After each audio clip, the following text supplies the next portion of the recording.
Now, real quick, before I say I have a different mic, it's more so a headset that I'm trying out. I still gotta get my mic. I mean, honestly, my mic is not bad. I'm trying to get it to where like I can talk high pitch without it cutting my noise. Because sometimes I do that, or like I scream, and it cuts out my audio. And like, you have to talk a certain way. I just want to talk. You know what I mean? Well, I'm gonna be working on my YouTube all day today, just like getting everything situated. That's gonna be draining. But yeah, I have a headset mic. Cause I see YouTubers with it, and I wanted to see what it was like having a headset mic. I like it so far, as far as like on my head, and it mutes out other noises, and that's why I want to wear a headset mic too.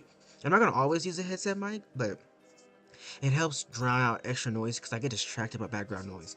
This is why I record during certain hours of the day. Today, I usually don't record during the day. I'm recording during the day now, but I usually record when everybody's asleep because background noises distract me. It's just hard to focus in a chaotic house. But yeah. So you might hear like a little boom, boom, kind of like sound effect, like an echo, kind of. It's because I haven't added any edits to this, any filters to the mic audio, because I just want to see how it fully sounds all the way through. So it's like a little tester video. So the mic will sound weird. So yeah, sorry for the long intro. Let's get into it. Yeah. So this is my YouTube channel. channel. Solar Gaming. Go follow. If there's lag, it's because hold on. If there's lag, it's because I have fucking days. So maybe I should come back. Let's see. Okay. I don't look too bad. Um. So yeah, this is my gaming channel. Go follow. But we're talking about. I'm making a part two to my last video talking about my magical journey because I left out a lot of stuff. Well, I've left out quite a few stuff. I mean, honestly, it really wouldn't change the video in the sense like, because that was still like the crux of it all. But I still forgot some other points that helped. And we were talking about my magical journey part two and what it means for me now. So let's just get into it. So some parts I forgot to include in that video was me talking about the actual magic that I've done. So now I should have wrote it down in like a little checkbook. I mean, I could pause the video and write on a sticky note, but I don't want to do that. I don't care enough to do that. So one of my first spells I've ever done was right because, like I said, this was during middle school time, right? 8th grade was very pivotal for me. But this is during that time where like when my magical journey really started. So a lot of stuff is the same. It's just some parts I forgot I left out from the last video. So one of the things was doing my first spell. And the first spell that I looking back it's funny now. But because bitch I was on there just looking at spells, girl. Because there were some magical spells that I did more rituals that I did recently to help get me to where I am, and I forgot to include that in that video that was actually pivotal and important. Because I think I mentioned that I did a lot of rituals, but I didn't talk about which rituals and how I did them, and I got the papers still, and I can tell you why I did it and how I got there. But um, so the first spell I did was careful looking up spells online. Well, I guess now it's different because you have actual spells on here that's like, okay, they're more established versus the random shit that you had back then in 8th grade YouTube. Hello. That was like what? 2015, 2016 YouTube versus 2026 YouTube, whole different ballgame, right? So, yeah, I was watching that. Um, my computer needs to be wiped out. Like I got a lot of maintenance I gotta do in my whole desk. I gotta wipe it out. I gotta do a lot of shit today. I think I'm just gonna focus on that and do my bed later tomorrow. Sorry, y'all. I'm talking to myself out loud. I'm writing notes for myself. In the actual plan. But anyways, so I got a regular piece of paper, right? Loose leaf piece of paper, and I remember the spell telling you. I don't know if I can find the spell again. I'm gonna try to one day, but you write the infinity sign on a, and some of y'all probably done this already, but you write the infinity sign on the loose leaf paper at night and then on a full moon you use it. So because when the full moon when the moon is down, it's either, I'm trying to remember. I don't think it matters. No, I did it when it was like sunset. So like where the sun was going down. How am I trying to do this? No, the moon was already out. Put it that way. But you know, depending on where you were located, that sometimes the moon looks like it's more down. Does that make sense? Like, cause sometimes the moon, cause I live in a very wooded area, so like so the moon. That's what I'm trying to say. I live in a very wooded area, so the moon will hide behind the trees. So sometimes you wouldn't see it. You might see it through the trees, but that's about it. So I wrote an infinity sign on a blank piece of paper, and I held it up at the moon, and the moon rose. The moon rose up, and I remember I did this with my siblings' girlfriend at the time. She was outside, and she seen it. She's like, "Oh no." She's so extra though, but she was like, "Oh no, I'm gonna go because I'm not gonna do this." Because I had showed her, and because I've done that like I want to say 3 days back to back where I wrote the infinity sign down. That's how I knew magic was, it was legit. Like I said before that, because I'm gonna post this video right after I post my magical journey video, which was an hour. This might be an hour too. So this is the part two to that. So this literally happened in 8th grade when I was testing out magic. And when I wrote, like I said, I wrote on a piece of paper, and the moon would come up each and every time. And they told me to do it on a full moon, but I didn't do it every time on a full moon. The first time I did it was a full moon. The other times it wasn't a full moon, and they were back to back. So the moon will come up from behind the trees every single time. You're thinking about that now? That's crazy, y'all. I don't know. If you try that, it might work. I don't know. But I know for a fact when I did it, all those 3 times, it worked every single time. I was like, oh, what? And I would just hold it up and it worked. So that was like my first like official spell initiation into, I guess you could say, magic. It was insane. And so I should write it down because I literally forgot the magic that I did right before this. Oh, other stuff that I did. Remember I think I talked about aerokinesis in the other video too. So I would do aerokinesis. I would do fire kinesis. But the pyrokinesis that I was doing was trying to get fire started. I actually should have been more careful with the way I did that because all I did was grab I would crumble up a piece of tissue paper or a piece of regular loose leaf paper, and I would just sit it on my wooden table and hope that it would catch on fire. I will say the one time I did it, I did smell smoke. But I will say now that I would light an incense. Or every time I light an incense, I would. There's a scene in the show called Merlin, where Morgana, Pendragon, she lights this. She uses her magic to set.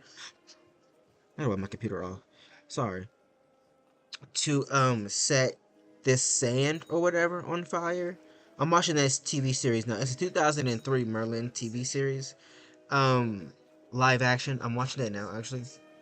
When she gets into her magic and she sets this sand on fire.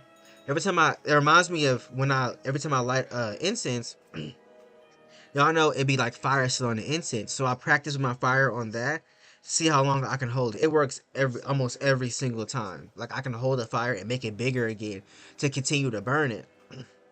So that's fun. But yeah, I have to work with the actual candle that's lit, which I will one day. Um, but yeah, that's not my main priority now. But I also work on my electrokinesis too. But like I said, back then I'll work on the main things that I'll work on will be electrokinesis. I will try to do fire, but it will be mostly electrokinesis, aerokinesis, and telekinesis. Those are the main things. Now, notice I still do electrokinesis every now and then, but I really don't focus on either because I'm really trying to just focus on the things that matter now and then build those other skills later, like those other abilities later, because they'll come. But that's crazy. My computer has been here forever. I do need a new one though. This is one that's been through a lot. But I need a desktop. That's what I really want. But yeah, I gotta start taking care of myself. Sorry, y'all. I'm really just talking out loud here. this, but I yeah, so I would do a lot of aerokinesis and stuff like that. And in my last video, I did talk about my last magical journey video. I did talk about how I use aerokinesis outside. I don't know if I talked about the clouds because I would dissipate the clouds, and I would sit. 'Cause I remember watching these videos saying just sit, stare at the cloud, and imagine them disappearing or whatever. Imagine them separating, disappearing, and y'all, every time it would be good, y'all. It would work. Of course, I would do with smaller clouds, more manageable clouds, but it would work. And this is the crazy part too that I noticed. When I would do that, I'll be doing two things. Um, there was also that same, I think it was the same person, but I remember seeing videos talking about looking at the tangles. This is how I figured that that everything is static. By static, I mean it literally looks like when your TV is static. When you look, focus, you can see tangles in the air, like magical tangles. Ooh, excuse me. I have water. Sorry. You can see magical tangles in the air, and I used to do that too. I need to get back doing that again because they did help with me. I know things then are different for me now, so like some things I don't need to do because they're just not necessary, nor is my soul cause to do that because what is the purpose? But sometimes it's nice to get back to the basics because this is what I'm learning too.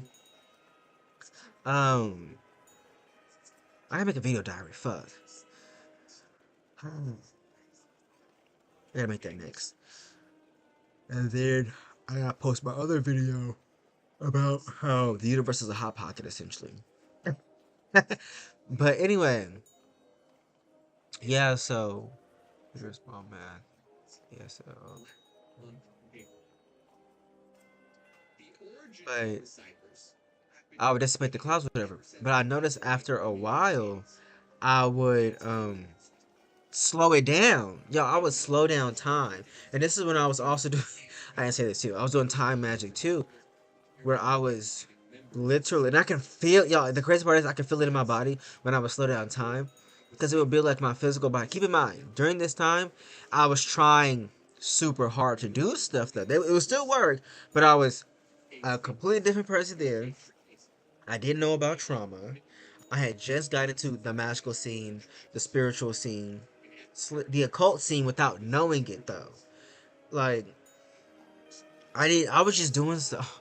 Looking back at it now, it's just so sweet and innocent. I just wish I knew better. But I guess you had to learn. But because one thing I didn't know that I had to do was trauma work. I didn't know I had to.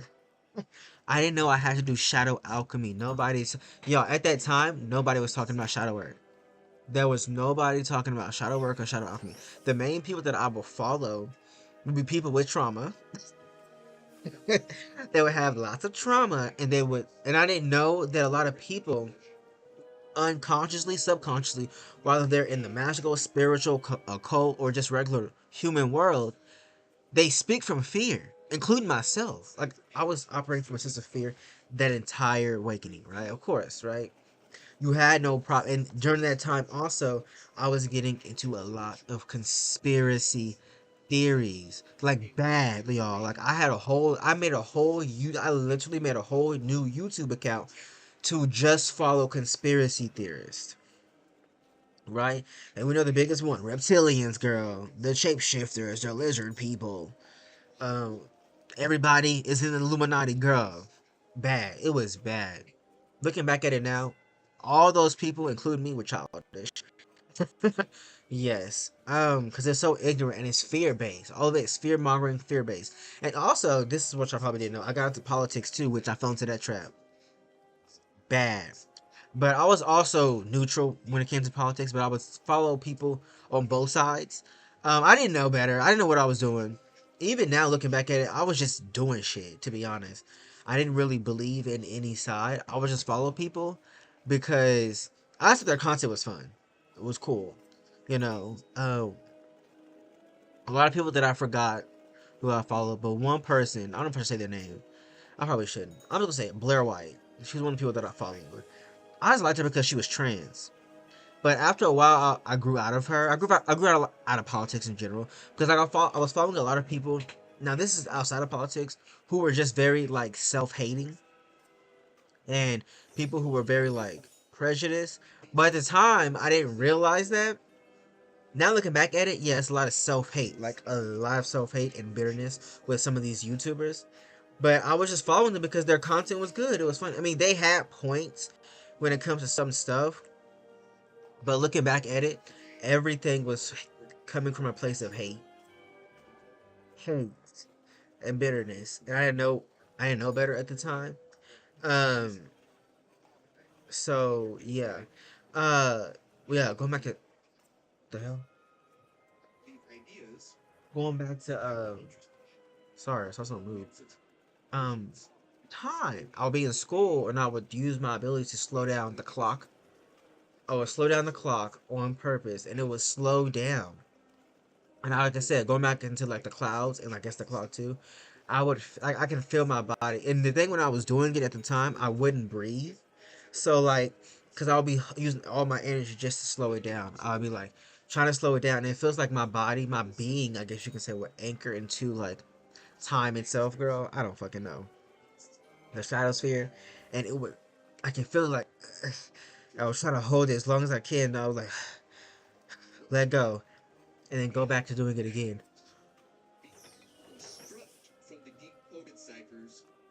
Sorry, I yawned. I'm trying to let y'all know if I yawn beforehand, so y'all won't be like, why'd you abruptly stop? But, how long am I?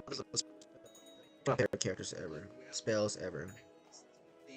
Look at my, this is my balance kit. This is my balance wizard. Y'all see my balance wizard? Ain't they cute? And that's my death wizard though. I'm playing on two separate accounts on the same computer. That's why I need a desktop, because it can actually handle. That's why I stopped playing Wizard 101, because I need a desktop to be able to handle playing on both screens. Because I can just quest by myself. So I need a desktop to help me. Um. So yeah, that's my death wizard and my balance wizard. They're questing together. Yeah. Yeah. So y'all gonna see gaming on my channel again. On my other gaming channel, obviously. Then you're gonna see which one to one. And I also want to post more gaming on here too. It's just y'all, I can only do so much on this computer. This is it's a laptop, and I've had it for a while. And I can only do so much. I'm sorry. I love my laptop. I love you, baby. But I want to make it easier for it by just getting a whole desktop computer. I've rebooted it several times. It is what it is. But I need a desktop computer who can actually handle my shit. Because also, I want editing software too, but whatever, we're not gonna rush it. We're newbies to everything, right? That's another thing I want to say I learned too about Magic, but I'll get back to that later. I'll get to that later. But yeah, so like I'll be in school and I'll practice my abilities too. And I would try to do telepathy as well. Um, I remember I tried to scramble my, I remember I seen a YouTube video talking about telepathy and scrambling, you can scramble somebody's mind and how to do it. Y'all, YouTube, you gotta keep in mind, it was very unhinged. Okay, which I loved. Personally, I love the YouTube. I wish we could go back to that. In my opinion, I love that it was raw, unfiltered. Now hindsight, I love that it was raw, unfiltered. They had no filters. So what? And anybody can post whatever. So what? And this is what makes it, to me, looking back at it now, it made it fun and nostalgic. Because now I can't find the tribute videos I used to watch. The Princess Rosalina, Daisy, Princess Peach tributes me and my cousin used to watch. And I can't find the same. I don't know what it was back in that time, but watching Sims, um, Sims MOVs, animated movies, it was just different. There was one me and my cousin watched so much. Well, she loved it a lot, but we would watch. She wanted me to watch it with us, so we watch it together. And because I hate, y'all know I hate read to text, girl. I hate reading to figure out what's going on. I want to just see it. I'm a visual person. So, but after a while, I got used to it. But it was just so good. It was this one I remember so vividly. Like it was about this blonde sim girl who was getting abused by her boyfriend. Getting abused by her boyfriend. It was actually good content. So at the time, thinking about it now, I could have just went to the settings and slowed it down. I never did that. And the music back then was so different. Like the energy, the life, people were so different. Now it just seems like it seems like the more things move on, the more rotten things become. I'm not saying rotten. It just becomes there's no more color in the world. Like, one day we're gonna bring back the color. Like when I get into position to bring back the color, I will. And I'm learning to. But like I'm talking about like when I get into media officially, like writing TV shows, scripts, creating clothes, fun places. Like y'all, I have a lot of fun things that I want to bring back. I literally want to bring back fun to the world. So I have a lot of stuff that I want to do, but I guess baby steps. But anyways, so what was I saying? Yeah, time. Oh yeah, I was in school trying to scramble my algebra teacher's brain. Thinking back, it was just so funny. But I was trying. I think I was doing it wrong though, because she never like really did anything. Cause I was looking for like when I scramble her brain to see if she got a brain, to see if she got a brain fart, but she didn't. So I just stopped telepathy. Telepathy was one of the things where I just like didn't care about, but which I care about a lot actually now. I love telepathy, but whatever. I'm yawning.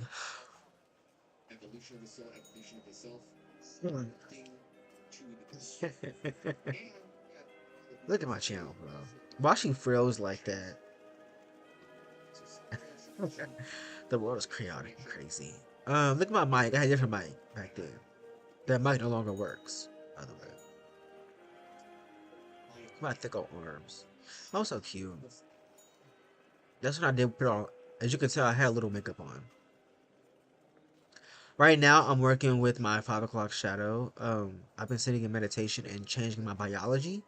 So I've learned to. Oh, I guess I can talk about that later, but I'll just talk about it now. Fuck it, my mind works in spirals. So what I've been doing now lately has been sitting in meditation and changing my my biological makeup, my physical anatomy, and I've been working with my facial hair because I hate facial hair. First of all, I don't like it. Period. Also, though, my body just doesn't work with facial hair because every time it grows, it gets extreme, like severely itchy. I always have rashes and bumps, and my skin is extra flaky and dry there. And no matter what moisturizer I put on, I will put on loads of moisturizer, and then I will cake it on with Vaseline. That only lasts for so much. And my face will be fine. Where my facial hair is, it's always extremely dry. And no, I don't. Surprisingly, I don't have eczema. It's just my facial hair, and then when it grows, I get really bad ingrown hairs, to where my skin is always opened up and it's always bleeding every time I shave, or I could just be sitting there and it will bleed. Um, yeah, that's what I'm saying. And then like when the stubble grows, it hurts. But last few weeks, it was like 2 weeks ago. Right now I'm about to get back into it. I gave myself a little break. But because I wanted to see like the results over time to see how it was before trying to like try so hard. Um, last 2 weeks I had set meditation and just worked on like I'm no longer needing facial, just chanting to myself, no longer needing facial hair. Facial hair doesn't serve us anymore. Stop producing facial hair, etc. Right? So lately, it's been 2 weeks since then. I say like 2 weeks, probably a little more now, like a few days. 2 weeks in like 2 days. My facial hair grows slower. It still grows, but it grows slower now because usually back then I would say in about 3 days, it's extreme. I can go like I would have to shave like every 2 days. Now I can go a week or close to a week without having to shave.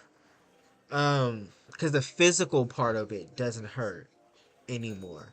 I still get time, but it's not crazy or extreme, and it really just be a lot of stubble for like half the week. It just be stubble, and then it's like it grows, then it stops, and then it starts to grow again. So, um, yeah, I've been working with that. I'm gonna get back into that soon. Um, going back to high school, I would do spells. I would do magic inside class.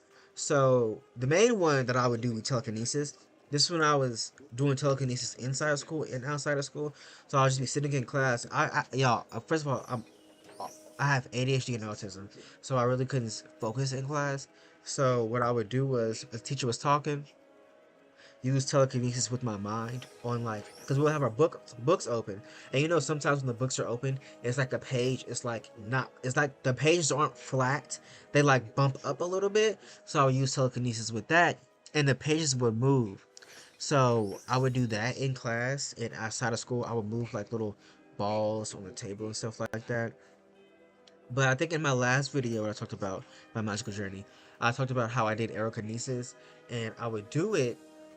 I would be in my room because my mom. Well, okay, so my mom room has a camera. Like she has like a tablet where we have a camera outside, so she has a tablet where she can just look at the camera outside, whatever.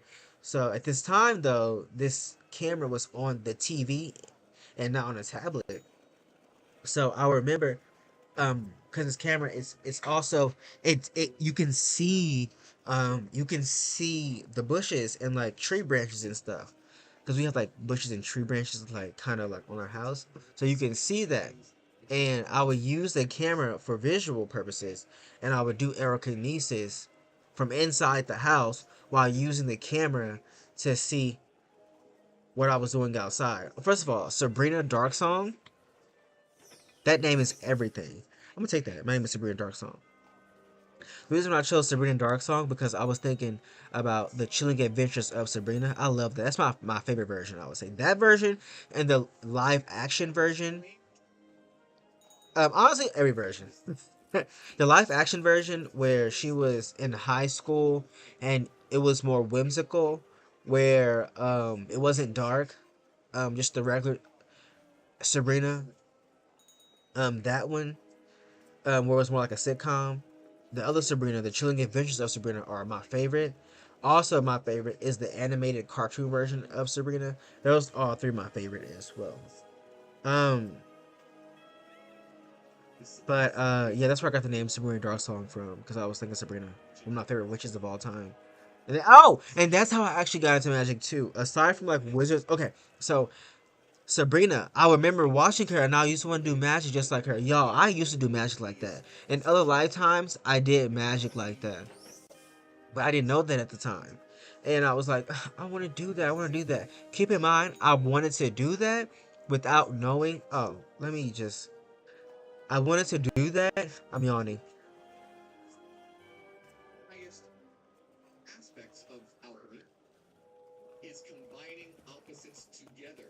I wanted to do that without knowing that you had to do shadow alchemy, and without knowing that I'm human in this life, that the rules are different. You have to understand the rules in this life first and how they work. So, and then you have to reach a certain point in your physical evolution to get to the point where you can do magic off a whim. But hold on real quick, we'll talk about that in a minute.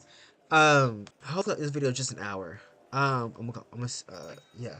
So I love this classroom. It's so cute. It's so purple and pretty and perfect. I love it. Um, Look at that purple fire. Um, One day I'll have a house like that. But anyways, so I would try to I was watching the Sabrina live action. This is before they made the Chilling Adventures of Sabrina live action. Y'all know when she was in high school and she was doing whimsical stuff. Um, I would watch it in my grandma's room. I would see it every time, and for a long time, I did not know what that show was called. I was trying to find it, but I couldn't because I didn't know what it was called, which was weird, right? I don't know. I think they have videos on YouTube where I can watch full episodes. I'm gonna see that. Because I used to love the way she did magic. It was so whimsical and fairy like, and just like, and just how magic should be.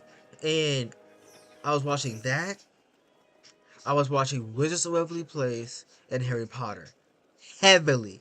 Like Harry Potter heavily. I remember I would watch the Harry Potter marathon. I'd be so obsessed with that at the time. And there was a good long period where I didn't practice any magic at all or any psychic abilities. I was just living the life, just going through the motions, girl. But I would watch Wizards of Waverly Place, Sabrina, and Harry Potter. Especially Wizards of Waverly Place. I was obsessed with that too. I was like, I want that. Like, I used to fantasize too. I remember I had like a little fairy wand my mom got for Dollar General. It was a fairy wand, that I wanted was a glow in the dark one. It made me feel safe. It made me feel like I want to find that again. It made me feel like I was a wizard. You know what I mean? Like some part of me was satiated, was happy because I got to pretend I was a fairy. Not a fairy, a wizard. You know. That's why I like characters like the Fairy Godmother too, because from Shrek 2, Fairy Godmother, I loved her walk because I'm like, oh, little fairy, I want to be that too. Like, yo, I want it so bad. Like, you gotta keep in mind, like, I wanted so bad to be all this stuff. I didn't know why. And this is what I'm saying though. YouTube at the time, and people weren't talking about the spiritual community or magical community the way they are now. Back then, they weren't there wasn't many people talking about it like they are now. So I wasn't as y'all, it's 2016, 2017, 2018. Honestly, it wasn't until 2020 when I started to see more spiritual people talk about stuff like that. And I still didn't see trauma. When I started, well, the trauma didn't come into my collective consciousness until 2023.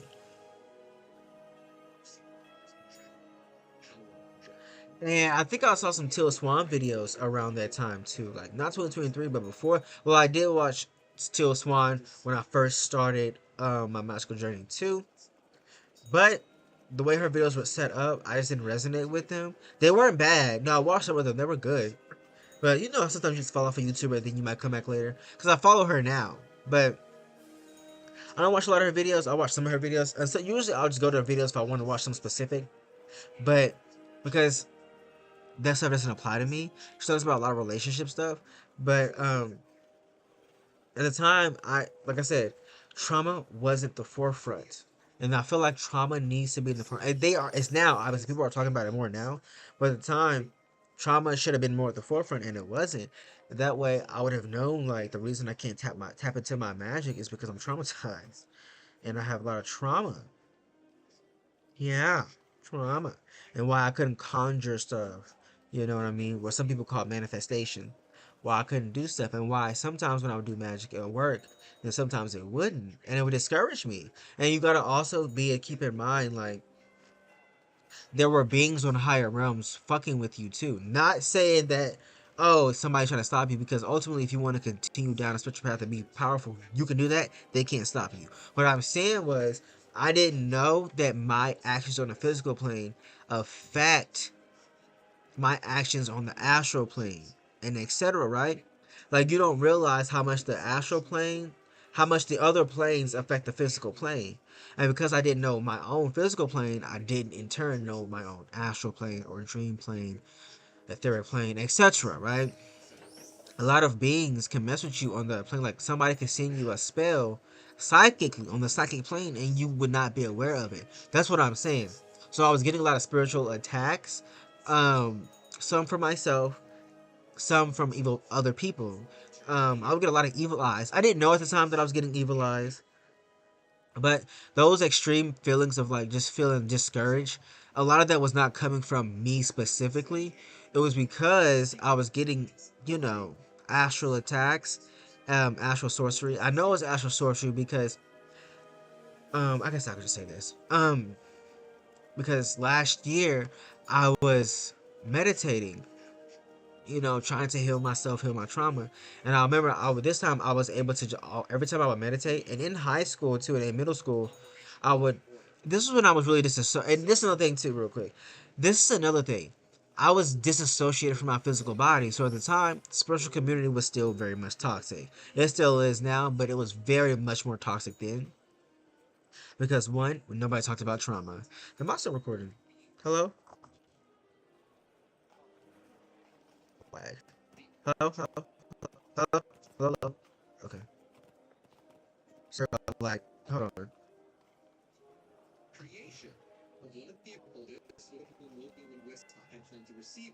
Get some water.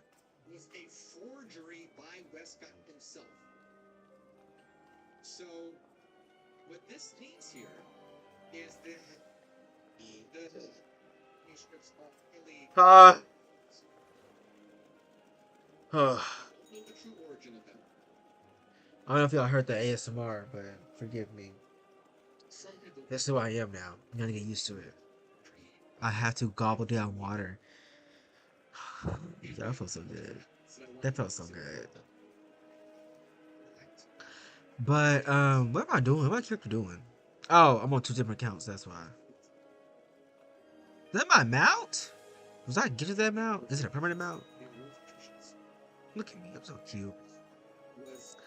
But I'm definitely cutting my locks soon. Next year I'm cutting my locks. Not to where I'm bald headed, but like my hair is gonna be shorter because I'm done with locks. I want to get twists and I want to color my hair. Uh, and I'm just tired of my locks anyway because I'm not taking proper care of them. So like part of it is like thinning because I'm not wearing a cap on my head, like a do-rag or anything. So like, and not my whole head. It's just like the parts of my hair, like where my hairline is, because my hairline. I think this is most people too, though. But where my hairline is, my hair is more softer there. It's more finer. The back of my head is far more like it can handle not sleeping. Like it's coarse, right? Like it's thick, so it's tough. What I'm trying to say, so it's good, but it's just like where my edges are. Not all my edges, just like in the front, and even when you go to the front part of my head, the hair gets a little looser and it's softer there, and it's more fragile, I guess you can say. So without sleeping with a do rag on or like anything to protect my hair, my locks are starting to like thin because I move my head when I sleep. So I was like, okay. Because I looked it up. I was like, why are my locks doing that? It's because that's why. I thought locks would be simple. Girl, no. You still gotta have to take care of your locks, y'all. It's low maintenance in a sense that you don't have to style it every day. That's it. That's about it. Like, you don't have to pick it out. You don't have to comb it out. You don't have to twist it or nothing like that. That's what low maintenance really means for locks. You just wake up, maybe put some, you might have to put some moisturizer on it. You might not. Um, and that's it. That's what the low maintenance is. You still gotta take care of it though. Like wrapping it up. You know what I mean? Making sure it's still moisturized. I really thought that you didn't have to moisturize locks. And I'm bad with my hair anyway, in the sense like I also want my hair to be like I don't feel like having because I don't sleep with a rag on my head or like anything. I just sometimes I try to get back into, but I don't wrap it up. I just put it on my head and that helps. But I don't like shit on my head like that. I'm trying to get kind of out of that because I like to wear hats. I can't wear a hat. I can wear hats now, just not for a long time. Um, without getting a headache. But yeah. Sorry about that. Personal shit, I guess. But yeah, we cut off our snakes, cut off our locks. I'm gonna try to talk as long as this video, or like I'm trying to end this video before this video ends because I don't want to try to find another video to talk to y'all about. To y'all with. I forgot what I was talking about, honestly. Sorry. But anyways, I was getting astral attacked, whatever, and I didn't know any better about the astral plane and how that plays into everything, and the etheric plane, how that plays into like your physical life. Like I had no idea about the astral plane, y'all. Like that, I knew you could astral project, but that was it. But I didn't know that a lot of stuff stems from the higher planes first. Like my gut issues stemmed from an astral issue, a generational issue that I've been healing also with magic through chanting, playing frequencies. I would play frequencies. I wish I took a break, but now I'm about to get back into it. Playing frequencies and chanting a Latin phrase, and imagining me healing my gut. Um, that and with the current upgrades 3-Eye Atlas is giving us, it's helped. Right? And I remember I told my spirit guides, my spirit family, like, okay, y'all, I really want to heal my gut, please. So I've been healing it my way with magic. I need to start drinking teas again, but because I stopped. Mainly because I'm about to run out of honey, and like I like honey in my tea, but I'm about to just suck it up and just put sugar in it and deal with it. Because I'm gonna try maple syrup. Maple syrup might be good. But anyways, because the teas help too. I learned that I really can't handle hot tea like that. It has to be warm. So yeah, doing that and then chanting It didn't fully cure it, obviously. It's gonna be over time, but it helped a lot, and also it helped heal my lactose intolerance too, to where like I don't have as bad acid reflux for no reason anymore. The only time I get acid reflux is when I eat too much acid, or like I have too much dairy, which that leads into like my lactose intolerance. It's gotten better. Like I can have half a glass of milk, and I'm fine. You know what I mean? Before I couldn't have half a glass of milk at all. Now I can have half a glass of milk and I'm okay now.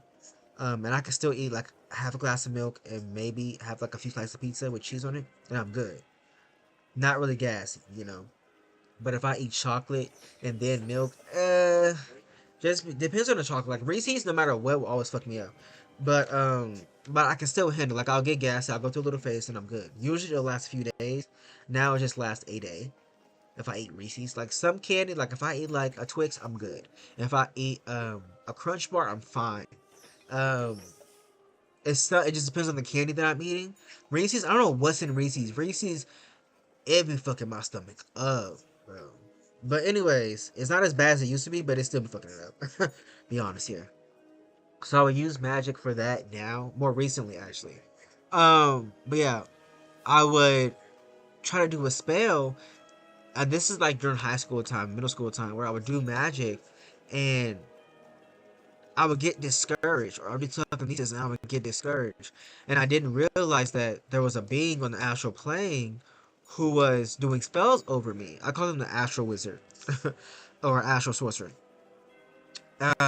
Cause I was shown this by my spirit guides, my spirit family, when I was in meditation. Like I said at the time, I was disassociated from my body. All I wanted to do was escape. Didn't know that was trauma. Keep in mind. So I wanted to escape, and I was out my body, just out all the time. I was always disassociated from my body, and I just wanted to leave. And I hate the physical body. I didn't want to be here. I hate this world. I didn't understand the lessons then, as I do now. Um, so it was one meditation when I was doing, and I was like slightly high a little bit because I had edible like 2 days ago. Of course, it was still in my system. So when I was like slightly high and I meditated, and and I noticed that when I meditate and I leave my body feels like it jerks up, and I hear thunder, or like I'll see a flash of lightning, or like a flash, like a light flash. But it's crazy. It's thunder. I think that's what it's like when you leave like a certain plane, you hear thunder. Um, yeah. So I would do that. And I remember one time I did that, and I came back.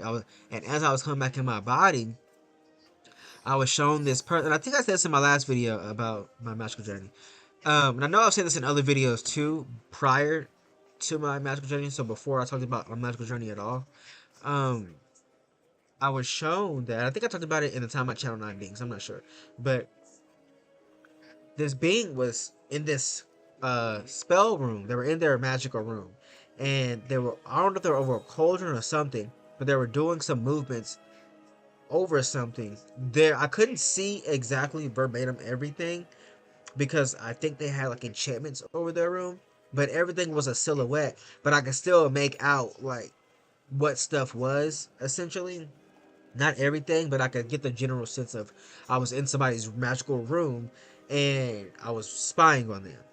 And I remember them saying, well, this guy had came busted in the room. He was like, "What are you doing?"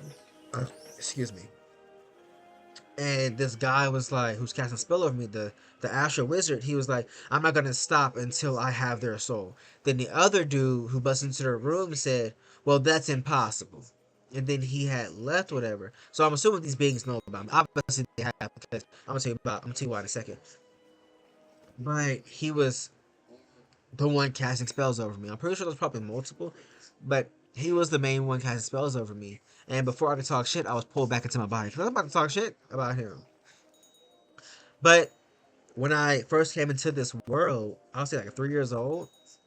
We stayed in a townhouse, and I think I said this before too in my last video about my magical journey, where at the top stairs we had this Martin Luther King picture, and I remember, I think I was astral projecting. Now that I think about it, I was in front of that picture, but I was cussing at it. At the time, I didn't know cuss words. I was saying, fuck you, bitch, I hate you, shut up, you're stupid, screw you. And this being in this picture was talking to me and saying, you're so disrespectful, you're so this, you're so disrespectful. And I was like, shut up. I was a little brat. And I'm finna hop around slick, but that was when I was 3. And this happened like 2 years ago, where I was on the astral plane again because I was trying to connect with the kate or whatever. And keep in mind, 2 years ago is when I finally quit my job, and I finally did trauma integration, and I shadow work, shadow healing. I did my dark night of the soul essentially, right? So I finally did that. I finally understood the parts of trauma, and that's how I found certain YouTubers like Billy Carson, The Alchemist. Can't remember who else. There was some other ones. I'm sorry. Oh, Emilio Ortez, Ilunia, the next level soul podcasters, all those podcasters, YouTubers. Um, the Esoteric Cross, Foolish Fish. Mage Space. Um, Ivy Corbis, Witch of Wonderlust, etc.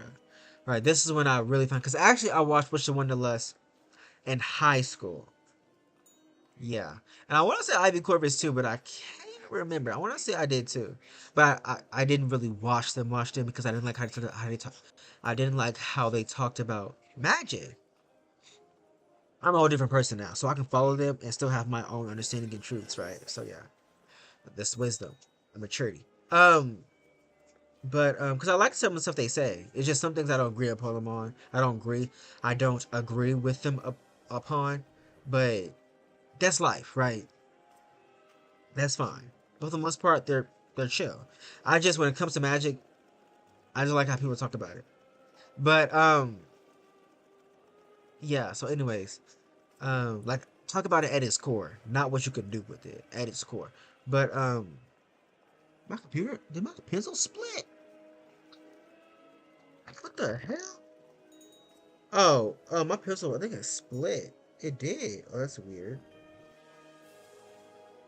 But I was trying to connect with Akate, and I remember seeing this video talking about connecting with her.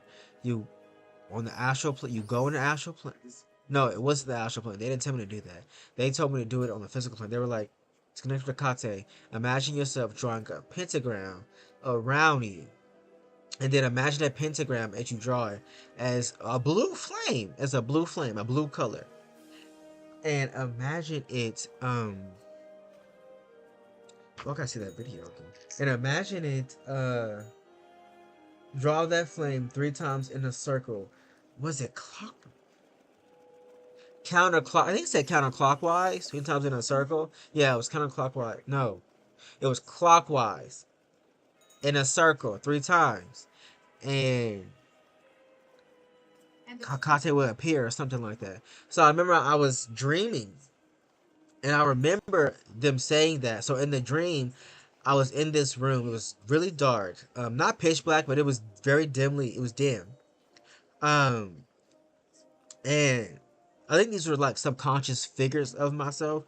But I was this witch, and I was in this room, empty. It's like an empty apartment room, and these 2 people were just laughing on the no, because I was telling them about magic, and then it was real, whatever, and then they didn't believe me, so I pushed them on the floor and they started laughing. So I drew the circle around them, and I thought about the flame 3 times, whatever. And bitch, tell me why the room flashed blue. The room turned blue. It went from like dark, like how you see in the screen right here. It was like that. The room turned that blue, and it turned blue, and the whole room tilted left, like it tilted. And then this horned being came in and said, what are you doing? I don't know who that was. I don't know if that's somebody monitoring my dreams, like watching my ancestors or like my spirit guides watching me or stuff, whatever. But it looked like a horned being, maybe a centaur. That no, yeah, a satyr. Sorry, maybe a satyr. I don't know. But like they had clothes on, so like, what are you doing? And I woke up, and they were like the circle would be also like a act as a barrier too. Because I remember seeing on the astral plane where like I would draw it around them and it lit blue, and then like this sphere appeared around those people that were laughing. That didn't believe me. So yeah, I was really trying to connect with the Kate. Little did I realize I was already connected. I just didn't know it yet. Um, it was crazy. Another time, I think I talked about this already too. I did in Hakate's video. Go watch my Hakate video. But she appeared to me two times that I remember vividly. One was when I was in high school. Yeah, I was in high school, and this was when I was. Keep in mind, yo, I still had lots of trauma that was unprocessed. Like I didn't know what I was doing. So I remember just one time, and I was disassociated from my body. So it was easy for me to get sleep paralysis. It was easy because I didn't know about that either. It was easy for me to get that, and it was easy for me to like slip out my body. But I remember always having like sleep paralysis, or like these spirits would always follow me around, fucking with me. And it's crazy though, because think about it now, I wasn't scared. I tanked that shit, bro. But they would always knock over stuff in my room, and I would hear snickering every time before bed. I remember a few times I told them to stop. Enough. I don't care no more. Stop. And they listened. But I remember always being in bed and like having these always terrible dreams where like I never called them nightmares, nor did I call them bad dreams. It was what it was. I remember I'll always be like in a dark place sometimes, not all the time, but I'll be in a dark place, and like these voices will try to come rushing at me. And you know what the crazy part is? I rarely saw people. It was more so just voices and noises. But then I will always wake up. That's how I learned. That's how I actually learned how to wake up from a dream. But every time I would wake up from those dreams, I would have like this being sitting on top of my stomach. People call them paralysis demons. I call them paralysis spirits. Sometimes I call them demons. It don't matter. But paralysis spirits would be sitting on my chest, and I would always wiggle my toe first, and then I'll be able to wiggle my whole body and get it off me. Sometimes it'll go away completely. Sometimes it'll come back. So like at the time, looking back at it now, I didn't realize that all I had to do was sleep on my side, and then it would go away. Um, but yeah, they'll always follow me, and they would follow me and I would go to my friend's house and sleep over at their house, and they would come there too. They would creak open his door, and they would try to mess with me there too. I never told him that story. I told him that story like a year ago for the first time. Because that's been happening ever since I've been over there. That hasn't just happened in 8th grade. There's prominent times I remember, but that happened in middle school when I would go over his house in middle school too. And this is before I even got into like magic the way I did now. But also I remember me and him would always look on YouTube. Damn, I still got so much to talk about. We would look on YouTube and we would look up magical wands, and we would look up magical spells together, like eye changing spells, vampire spells, mermaid. They love mermaids, and they still do. So they will look up mermaid spells and all that. It was actually really cute and innocent. It was just so misguided. Um, they look up mermaid spells, etc. I hate that mount so much. Mermaid spells, etc. Sorry, that one mount right there y'all just saw with the legs. Look at it. Look at that mount with the legs to the left. Look, get out of here. I hate the Wizard one at that mount. I'm sorry, it's gross, wrong, it's creepy, scary, I'm scared. Um, so yeah, I would do that. Oh, I need some chapstick. I would do that. We would do that, just do spells together, stuff like that. And we would try to do telekinesis. That mount, go, get out of here. I hate you. Just die already. Just die. Stop existing, bro. We would just do spells like that. I remember we always used to go for a walk and just talk about this shit, bro. But yeah.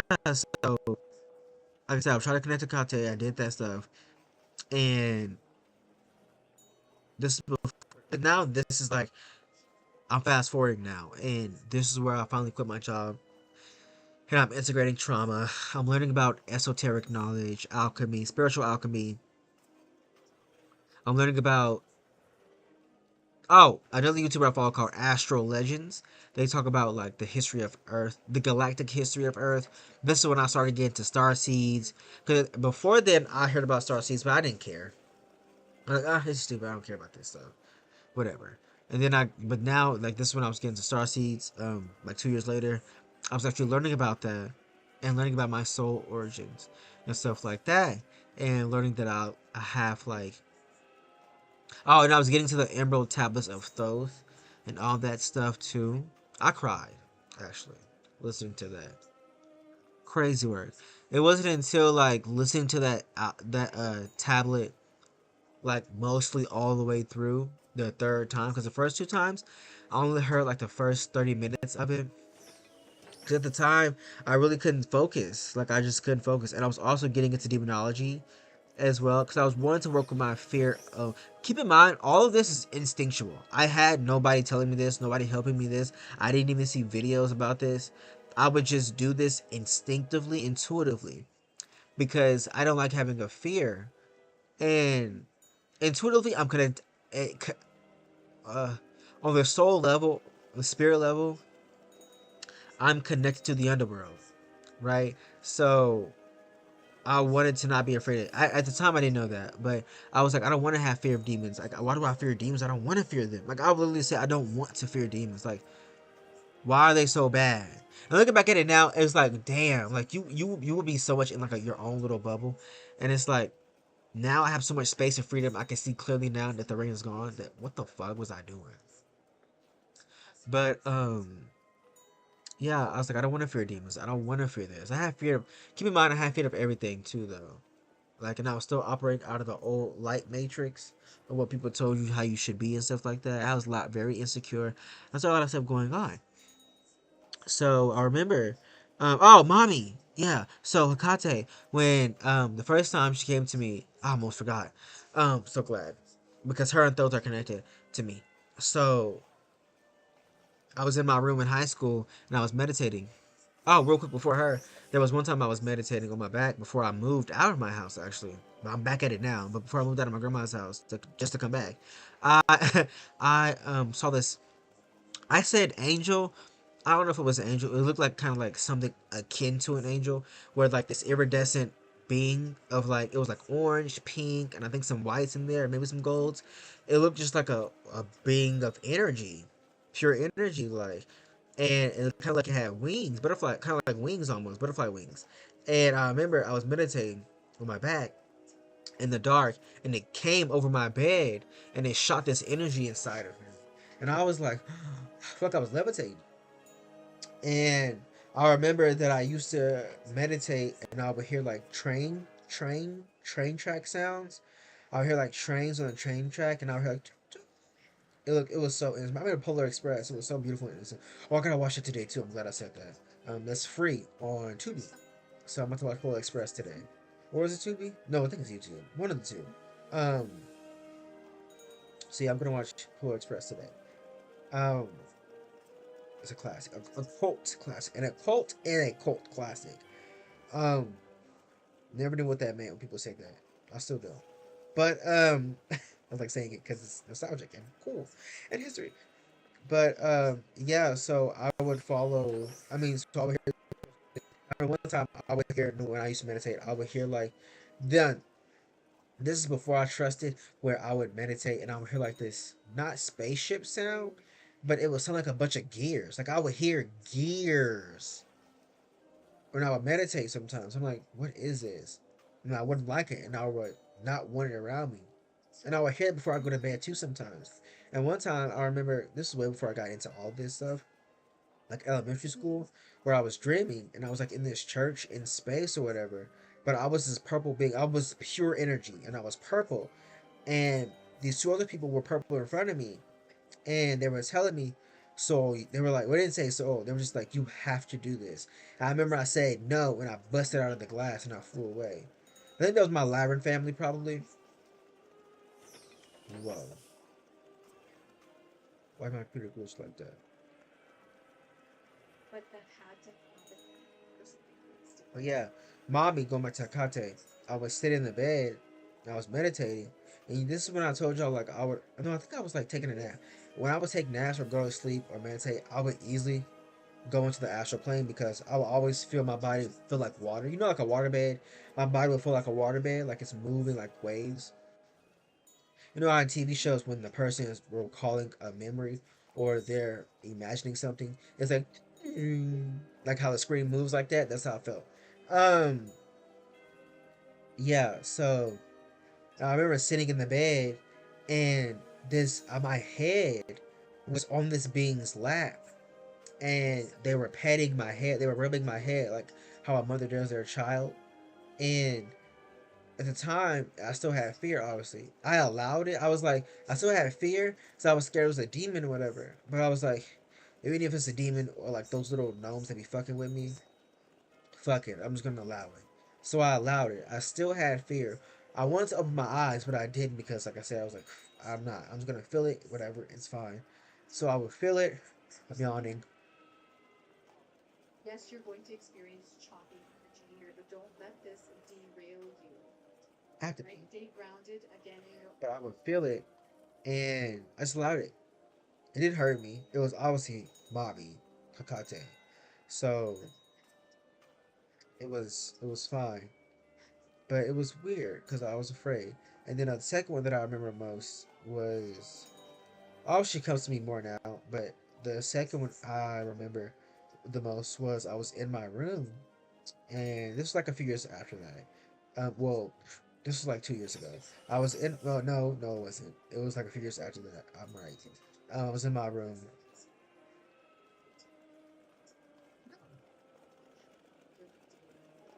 Time is very confusing for me, but whatever. Well, sometime after that, a good little while after that, where I was in my room, and in this dream, I was opening door to my room, and I saw 10. I say 10, probably more, like 10 black dogs all over my room. It was like two in my bed. No, it was like one in my bed, and then it was like the rest was on the floor, just scattered everywhere. It was Doberman Pinschers and Rottweilers, a good little mix of the two, all black. Um, well, the the some of them had like brown. You know how like Dobermans and Rottweilers be have like all black, but their paws be brown, or like their snouts be kind of brown. It was like that, but they were all beautiful, very beautiful and pure dogs. I wish I can love them and kiss on them. But I remember going to my room, walking over the dogs, and sitting in my bed. And one of the dogs that were in my bed was a Doberman Pinscher, and I was going to poke it, and it like growled at me. Not like a bad growl, just like a growl like "don't poke me" type of growl, but from love. Because I was gonna poke it just to poke it. I wasn't even gonna pet them. I was being mischievous. I was, but I was like, but it growled. I was like, okay, and I stopped myself from poking them. It was cute. But I was also at the time, one time I was outside because around that time I was also really trying to connect to mommy, like a cocktail. Like I didn't know I was connected, so I was still trying to figure out how to connect, Like, why can't you just come to me? What am I doing wrong? Like, am I not good enough or something like that? Y'all know the spiel. So I remember I was letting my dog, all girl dogs by the way, I was letting them outside, pit bulls. I was letting them outside, and it was nighttime, and it was kind of windy. Well, it wasn't really windy. It was kind of cold.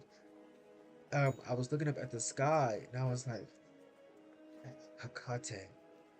And then as soon as I said that, the wind started to pick up. And the full moon was out, by the way, unintentional. But I just wanted her. Like I wanted to see her. Soon, I'm going to see her in a form. I want to see her in a form. I'm gonna connect with her like in a form. Lately, I haven't been. The only time I've seen her in like a form was when she appeared to me. That one day I channeled her. This is my YouTube video. The time I channeled 9 beings. She appeared as a golden orb surrounded by a shadow magic. But yeah, that's fine. But I also at the time had to build trust too because I would say I want to see her, but then I'd be scared to see her. So yeah. Um. So because there was one time last year where no, it was this year actually, towards the beginning of this year, it was around like September, where I wanted to see her, I called her in my dreams, but I didn't have the trust. And then I formulated a certain type of being who I thought was going to betray me, and then they did. Like, I imagined Akate. I was like, "Mommy, I want to talk to you. I want to see you." And then I called her. It felt like this force of energy came down to me, like a hand, and then like this gumball guardian version appeared, and I was holding its hand, and then I was suspicious of it the entire time. And because I was suspicious and I had fear, it turned against me. But body my imagination created a counterbalance to protect me from that being I created to attack me, and it looked like a giant Jack in the Box gumball creature. It was so awesome. But yeah, it was instinctively too. I created that. I think that was so funny.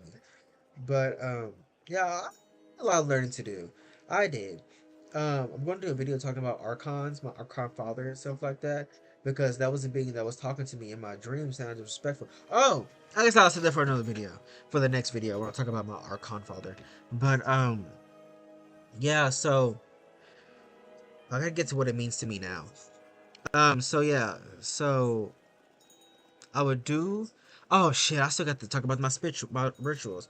So give me a second. Let me pause the video. Let me find another video and get my rituals that I want to talk about.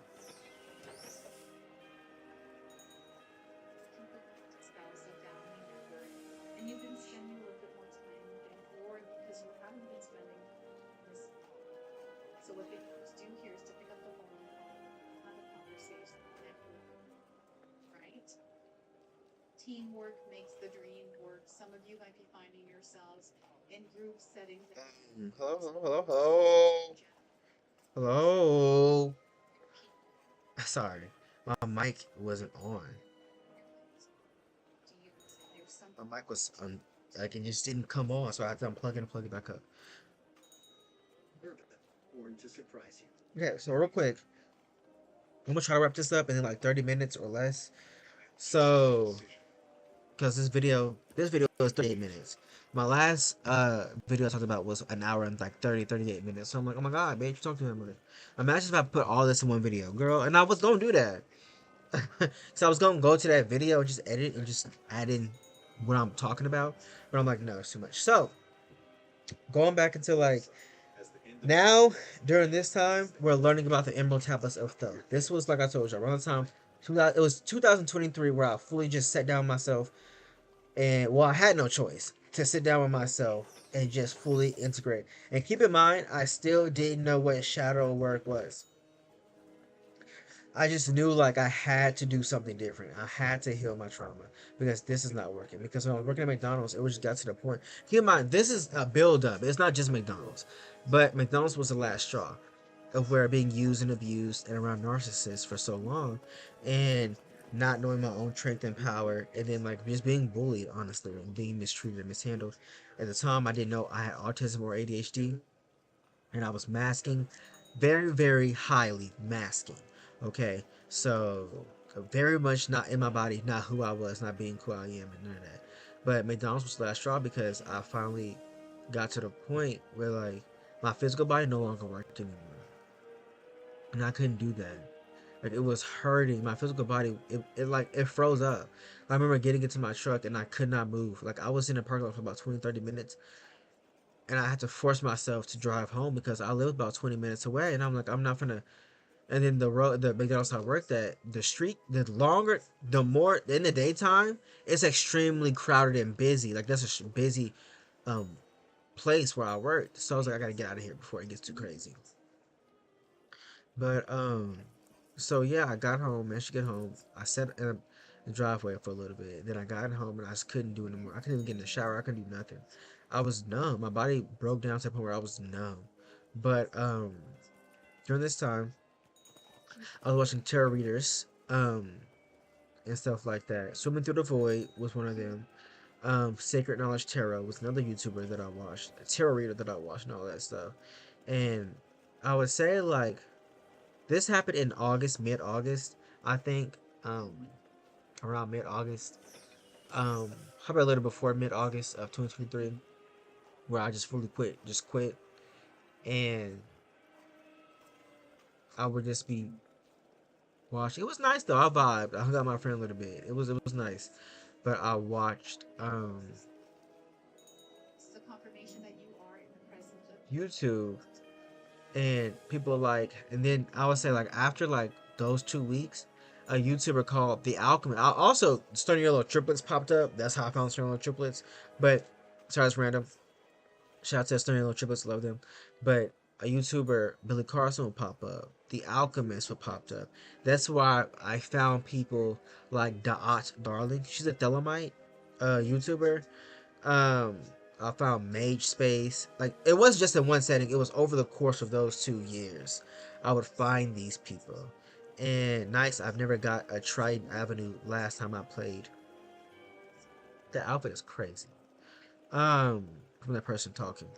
Oh, this is my Storm and my Life character. They're doing a walkthrough together too. Y'all should go watch them. Like every world will have a different wizard I want to have walk through. Just recycle. Like we have Death and Balance, Fire and Myth, Storm and Life, and what's the other one? represents the Have an Ice Wizard, but they don't have like anybody to collab with. I don't think so. They'll just be doing stuff with anybody that I have that I feel like they need. emerald. So yeah, each world will be like a different, and I just rotate. So I'm seeing that someone is So each season, y'all get like a different perspective of the wizard. And without spoiling anything either, because y'all might see some of the wizard quests, like wizard spell quests and all that stuff, and how their school does stuff, but you won't get the full thing until you play it. You know, that's good marketing. But anyways, so let me get into like during this time, right? I was getting to demonology as well. At the same time, I was mainly touching on demonology. I wasn't really fully into it. I was What popped up was the Emerald Tablets of Thoth, and lo and behold, Thoth is one of my spirit families. But I've been connected to it a lot actually, far more than this, far beyond the the dream itself. So yeah, but anyway, so I would get into the Emerald Tablets, and like I said, I started crying the third time I actually listened to it, because I listened to it mostly all the way through. And it's funny because even in the tablets, it said that you will start crying if it resonates. I cried out of nowhere. That was the crazy part. I wasn't trying to cry, nothing like that. I would cry out of nowhere. And I remember as I was getting to these tablets a lot, and I was in alchemy. I was getting into alchemy and to the Emerald Tablets a lot, and I think something fell behind me. So what were Whatever. As I was getting into that, I remember in the tablet, and mind you, I was getting into Billy Carson too, because he was telling me stuff, and I was also getting into Astro Legends. So Billy Carson, Astro Legends, The Alchemist, Sarah L. Caldy, and I got into the Immortal stuff though. I was getting into those heavy during this time, and I was touching on demonology, but I really wasn't in it yet. But I was getting to those 4 things, and I remember in the tablets it was talking about doing a spell, and I got the spell in my spell book. Actually, I should get it because this is gonna lead into other spells that I've did a little bit later. Just give me 1 second. Take my headphone off. I'm not gonna stop the video. Just hold on.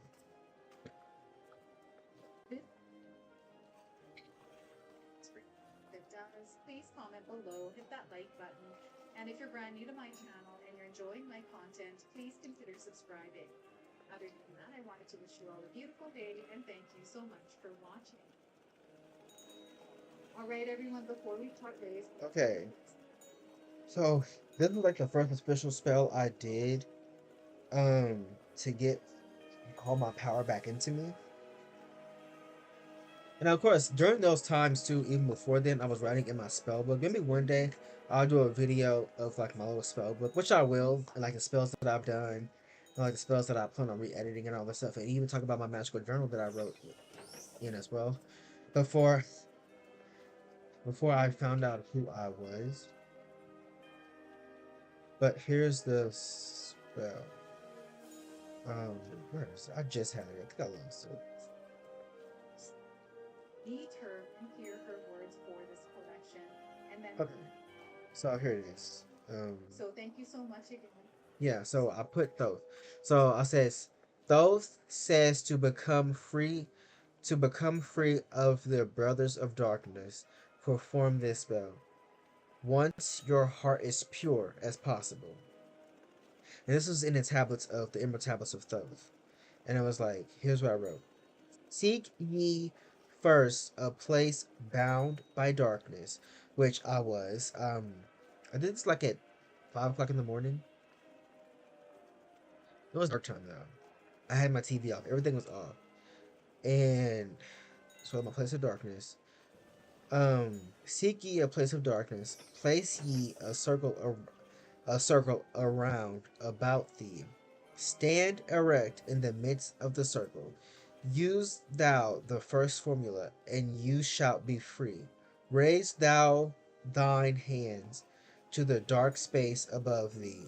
Close thou thine eyes, and draw in the light. Call to the spirits of light through space. Keep in mind, I didn't realize, and remember my video when I talked about the clip off? I think I was initiating the clip off, but not the way I thought. When I was sitting and after I made that video, I was thinking about the Emerald Tablets, and I was like, wait a minute. And I think this is why I'm getting into the Tree of Life as well. More so just like a study. But what my spirit is feel calling me to get into the Tree of Life and to magecraft. Not to necessarily do it, but to understand it and what it means for me. But I was thinking, and it came full circle just now, where like I don't think I was initiating into the clip off. I think I was touching the clip off when I was touching demonology, but and getting trying to understand demons.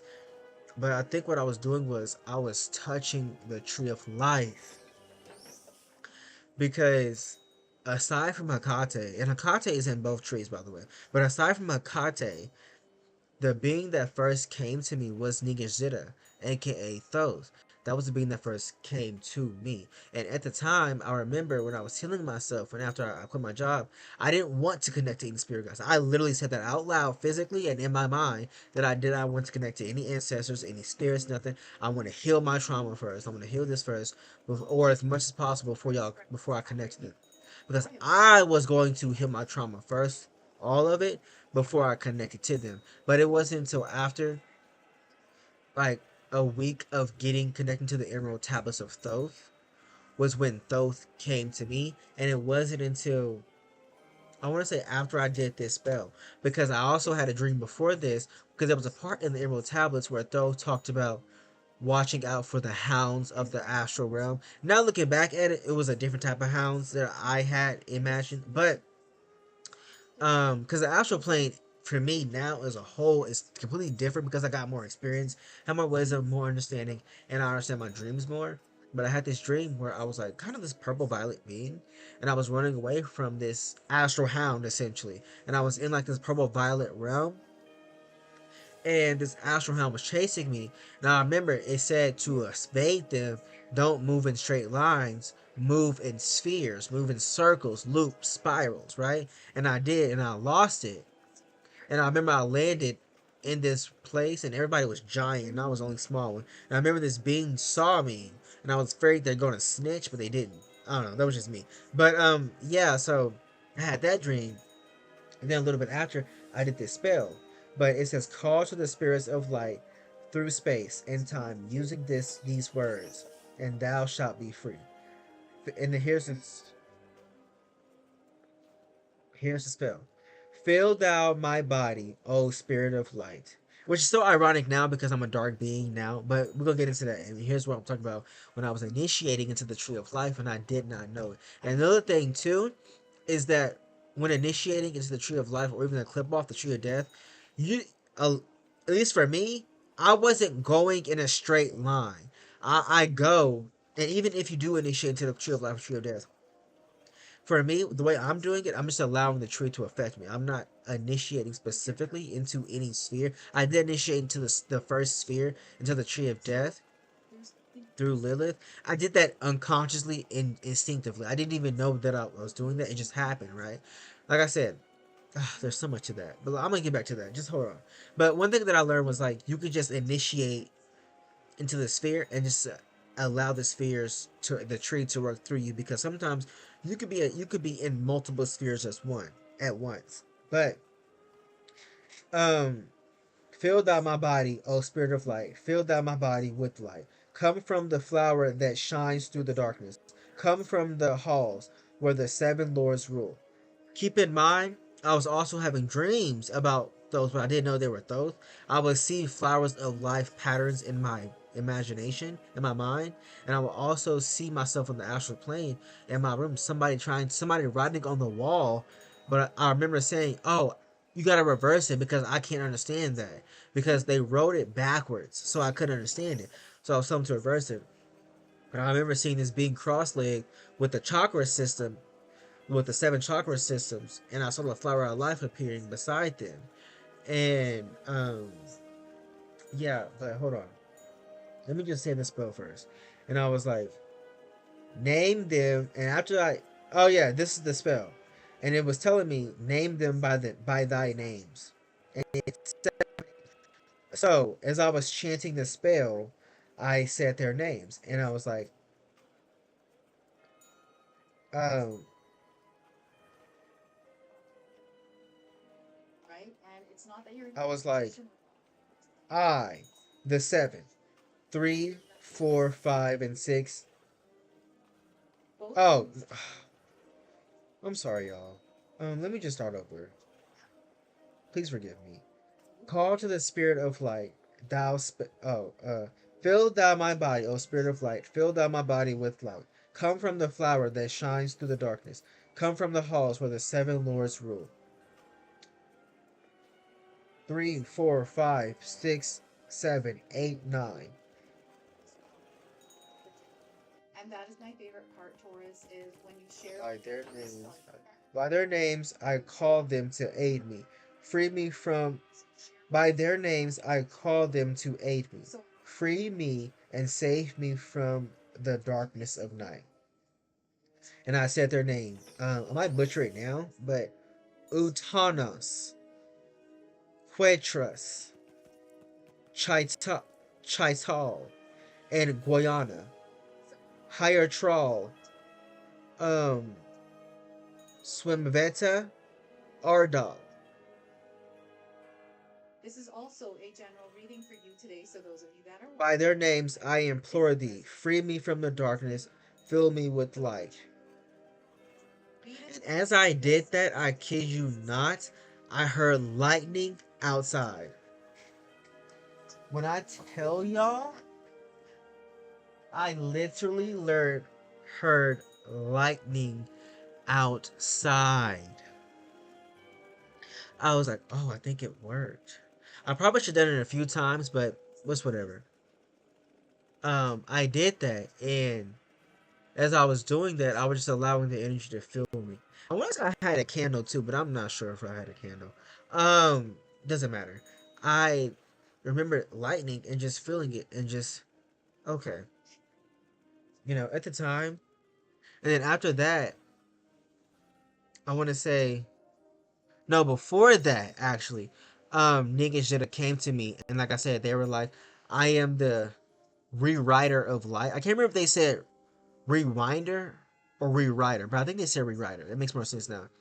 They were like, I am they said I am the transmuter of old substances, because I had a dream about this. I was over a sea and the background was like, there was some greenness to it, but it was mostly like this golden background, whatever. And they were like, I am the transmuter of old substances. I am the rewriter of light. And they kept going, but I couldn't comprehend it because I was looking at it from the dream.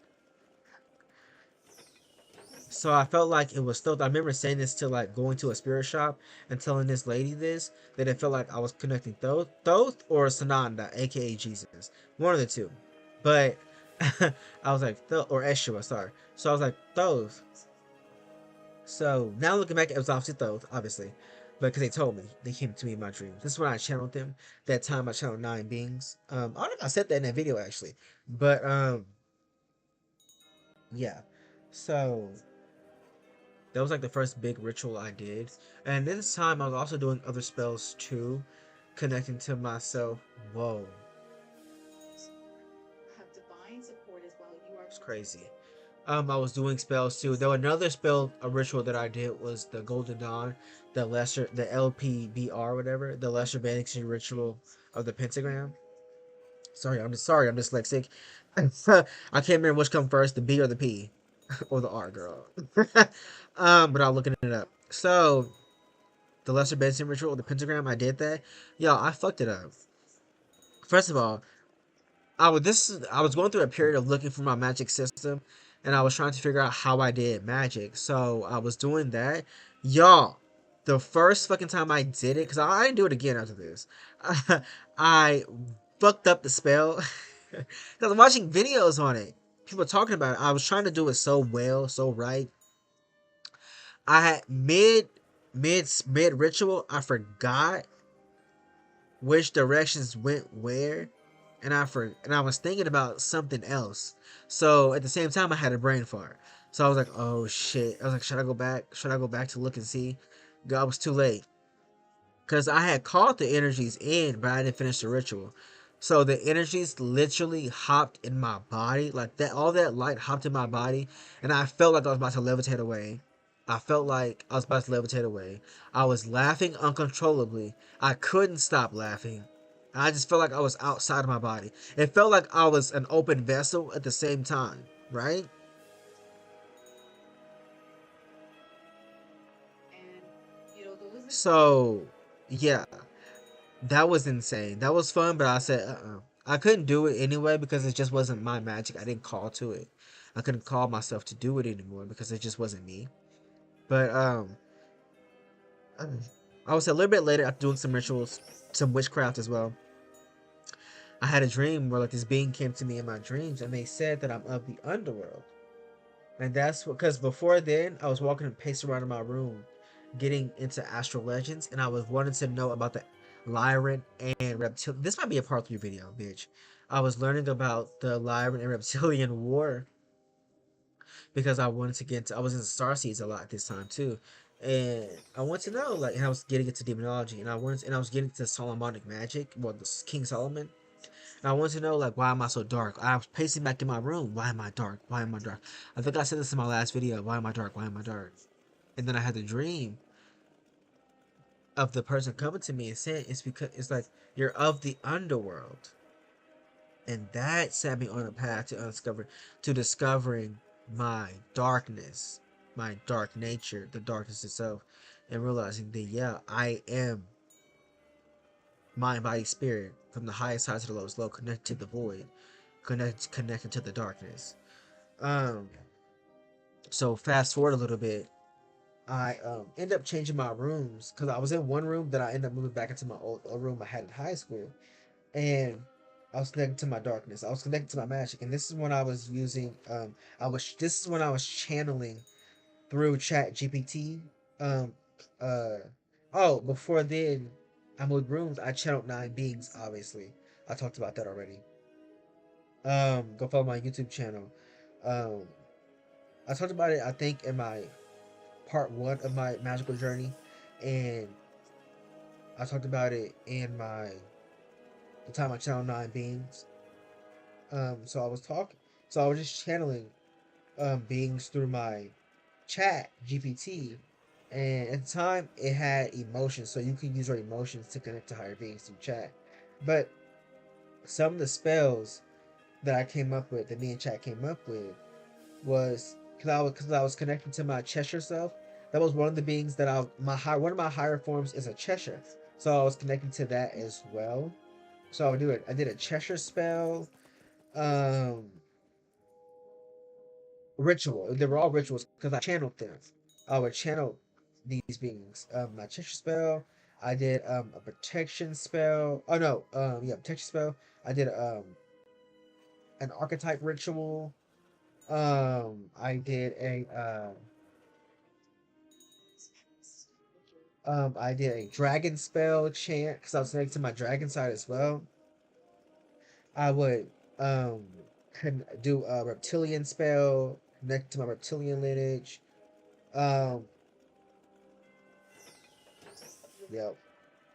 my daily I would do like daily practices and rituals to remember who I was. So I would get some past life memories. I would do spells. Oh, I did a mirror spell ritual where I want to see another form of myself, and it was like periwinkle. They look periwinkle and they look like a lyran cat.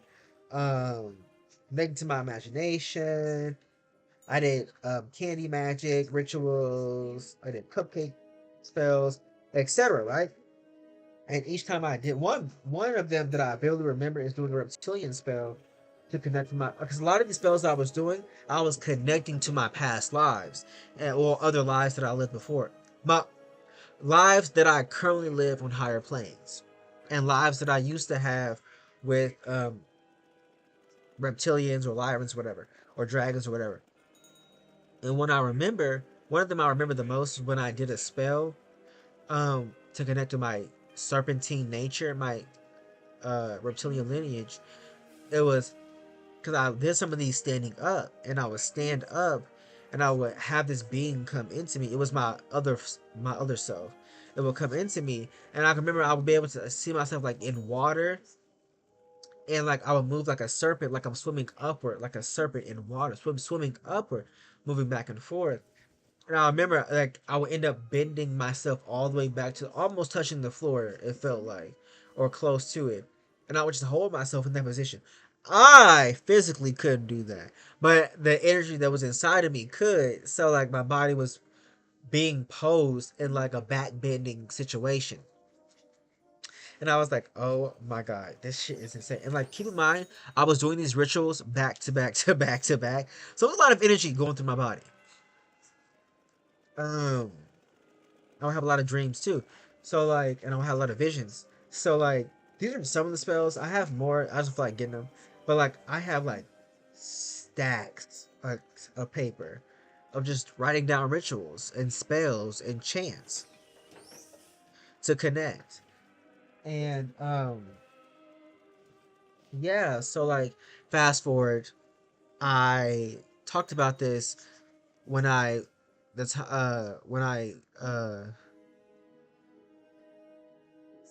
talked about this in one of my videos where I channeled humans, fairies, angels, and demons. But towards the end of but the last beings I talked about were demons. So go watch that video. I don't think I want to talk too much about this. My throat's getting dry. Let me get some water. And I have a whole other video to talk about too. My water spilled. Oh, it wasn't much in this. You know, any kind of practice. Okay, so let me just sip my little drop. It allows you to yourself. This is where everything you need. This person's outfit is ugly. I hate it. You have a Cyrus Drake robe and a Familia hairstyle? Get a grip. Loser. Dweeb. Noob. Twerp. But to wrap it up, I was getting into demon magic, and I was really, and this is more so recently, a few months ago, I was really heavily getting into demons. It feels distant. And of course, like I said, this is where I'm not gonna talk about it here because I have a video talking about it in. I have a playlist called Being Her Keys where I talk about Hecate and how she helped me with my trauma. This one, she was helping me too during this time as well. But I'm going to talk about the demons because I was connected to my demon ancestry, my demon family, and they were helping me become more primal, to become more of my. I took my mic off by accident. To help me become more of my demonic nature, my underworld nature, tap into to connect to that. So I was doing that a lot. So just really chanting, meditating, and doing rituals with my demon family to connect with them more, into body and integrate my darkness, my shadows, my demon nature. And like I said, they helped me with my sex trauma. Fully gone, by the way. My sex trauma is fully cured. I remember like I said in that video, I remember the last time where like I had no more sex trauma was when officially was when I was meditating, watching porn, and I remember just watching it. I was like, "Fuck it, I'm gonna have to be shameless." Then I remember saying that it was like a spell, and as I said that, this literal spirit that I felt in my pores, this being that I felt in my body, left through my pores. It was like it made that noise, and I felt it through my body, like it was leaving my pores, like my pores could breathe for the first time, and it left, and I was like, "Yes," and I just kept masturbating. I was like, I'm gonna have to be shameless. I'm gonna keep being shameless. I don't care. I don't care. Because at this time, I was channeling my demon family. At this time, I was channeling. I was channeling heavy. A lot of beings I was just channeling. But demons was one of the prominent ones, and I got to see some of them too, by the way. But through dreams. But the song "Shameless" by Camila Cabello played as that spirit of shame left my body. It was a literal. When they say you got the spirit of shame or the spirit of anger, the spirit of doubt, they mean that literally as well as energetically, by the way. Because I never took this. I never knew that the spirit of shame was literal, was physical. It could be physical. So all that shame that I had around porn and sex and my body and all that stuff disappeared through watching porn, and while also channeling my demons because they were still helping me with that because I asked them to, obviously, right? But they helped me with that, and when I would channel them, I would forget what I asked them. I'm not gonna lie to you. But that was one of the things that I forgot that I had to remember. But that song Shameless by Camila Cabello played, and I felt good. It felt good, and I was still just. And then after that, once you let shame go, and of course I was letting shame go from a lot of other stuff too, not just sex, but you can just live your life now like a newborn. You're a newborn because you're experiencing food again, you're experiencing sex again, you're experiencing physical pleasures again. I would never shame you for that, and you shouldn't be shamed for that. But I had to learn that, like, ever since I was born, everything that I did, I shamed myself and I allowed other people to shame me for it because they had shame that they were projecting onto me that I held in my body. And there was another thing that I was working with too, was like my weight, because I would go to the gym and I wonder why I'm not losing weight. I would try to not eat or eat less and wonder why I'm not losing weight. But my acid reflux was so bad was because I still had trauma around food. So now the demons, I didn't work with demons when I did that. But I remember eating, and I'll make a video about this, but I was just eating, and they just hit me. I was connecting a lot to the Galactic Federation, to be more specific, when I was doing this. But my galactic family, when I got the idea that, oh shit, food is not real. It's just made of dream light. This is just dream matter. Your dream matter. Food doesn't have to affect you unless you want it to. And when I tell you, my body just purged after that, and it's like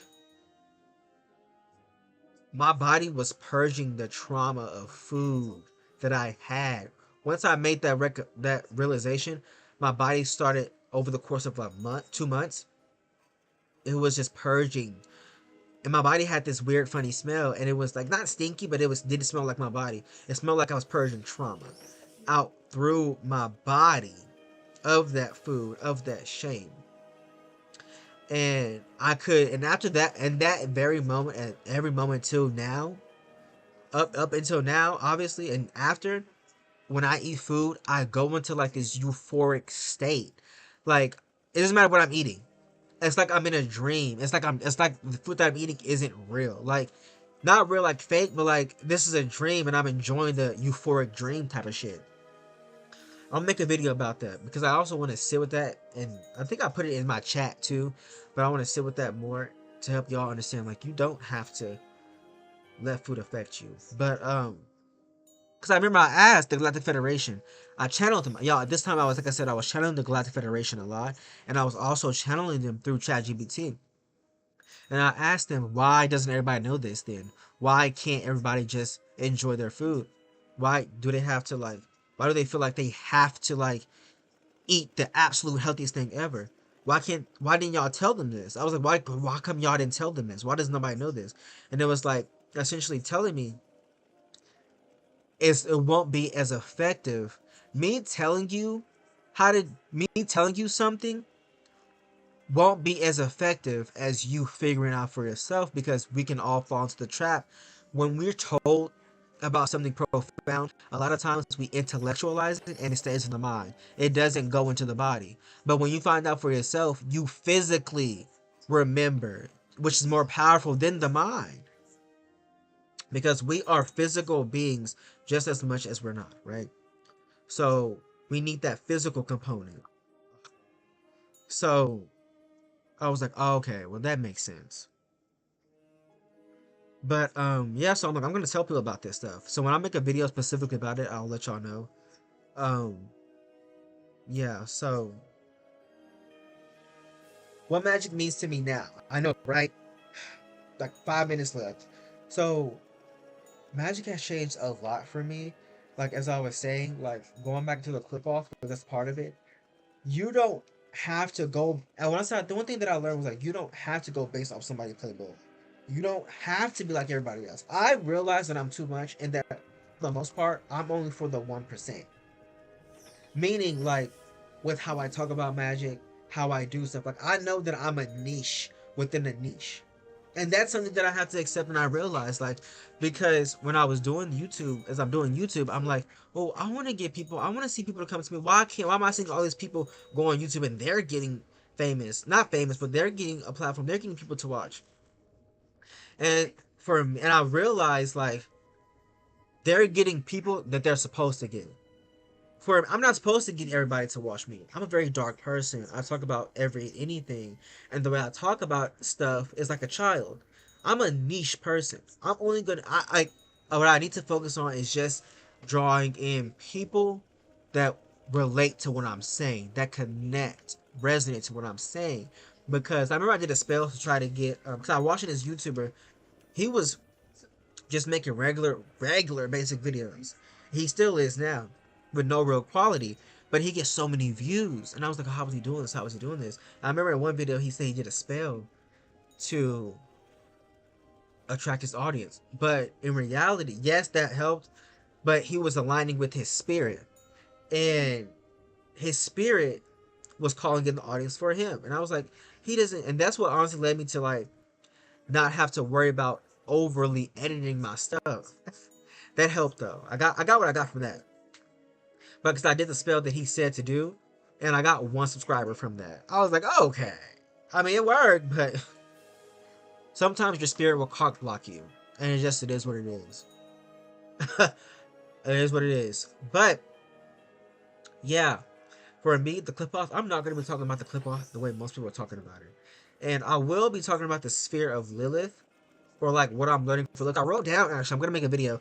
I wrote down Lilith, what I've gotten so far from them, and what I understand so far from the clip off. But yeah, I just want to sit with that more. But that video will probably be for a while anyway, so it really don't matter, because I like to let myself marinate as much as possible before I come on here when I talk about certain stuff, or stuff in general for the most part. But I'm almost done. Like 3 minutes left. Um. So yeah, and I realized that I could be in several spheres at once. Now, if you want to just focus solely on one sphere, you can. But the way that I operate, what I was doing was just allowing the spheres to just work. I wasn't trying to necessarily go into one sphere specifically. I was just allowing Lilith to initiate me into the clip off period. And I realized that I was in multiple spheres at once. Because right now, I'm going to talk about my daddy issues. Not my daddy issues, but like my archonic father and how that relates to this too. But in my other video, when I talk about archon love and loving my archon father and stuff like that, because that played a part to it too. And I'm getting really, like, I want a dad, like, I really cosmically, you know, like, I want my dad back, like, because I have an archon father. Like, if y'all don't know what an archon is, it's essentially one of Yel's or Baal's, the demiurge's angels that rule over this light matrix.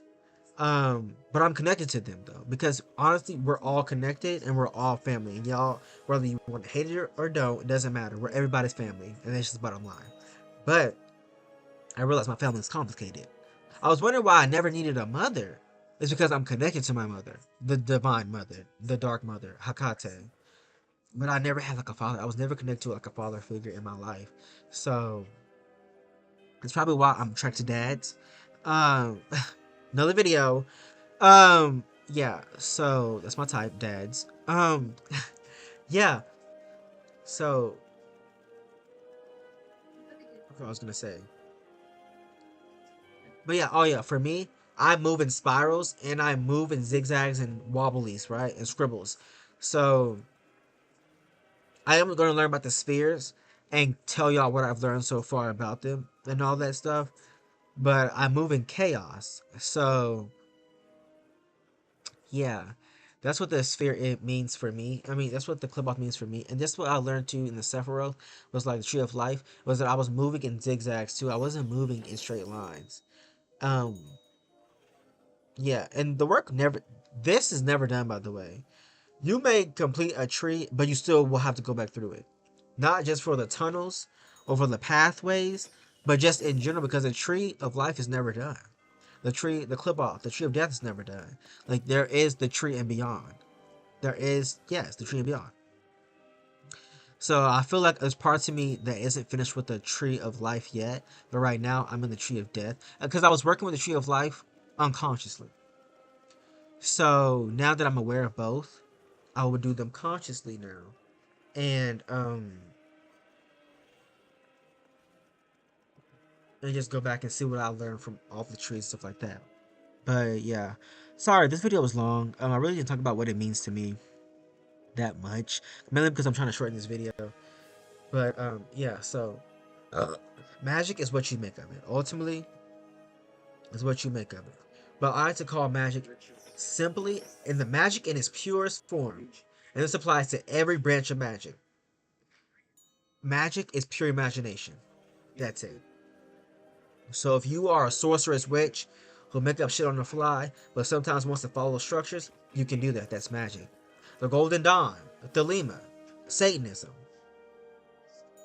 shamanism, mysticism, wizardry, voodoo are all systems and forms of magics you can use. With those systems, you can use magic in ways that might, like, you could mix voodoo with Golden Dawn Hermetic magic if you want to. Magic is creative. Magic is the expression, the paint of the imagination. So if you're a Satanist, who says you can't be a Satanist and a botanist? Who says you can't be a Satanist and somebody that does cook magic, cookery magic? Who says you can't be a Satanist and a kitchen witch? Who says you can't be a Satanist and a Golden Dawn magician? You see what I'm saying? Miley Cyrus, who says? Hannah Montana, who says? You know what I'm saying? Who says that I can be an alchemist and a druid and a just a person who does magic? That's magic in and of itself, whatever you make of it. It's your magic is the biggest form of play pretend. Just play pretend, y'all. Just play with it. Have fun with it. If you want to do magic in a very structured way, do that. That's fine.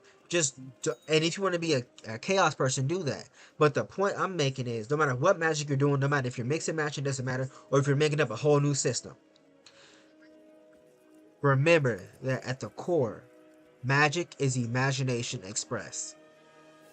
Magic is imagination expressed. So express the imagination. Express your imagination. Because that's what we all are. Imaginary beings having an imaginal adventure. We're imaginary beings having an imagical adventure. Okay, I'm done. Bye, bitches. Toxic.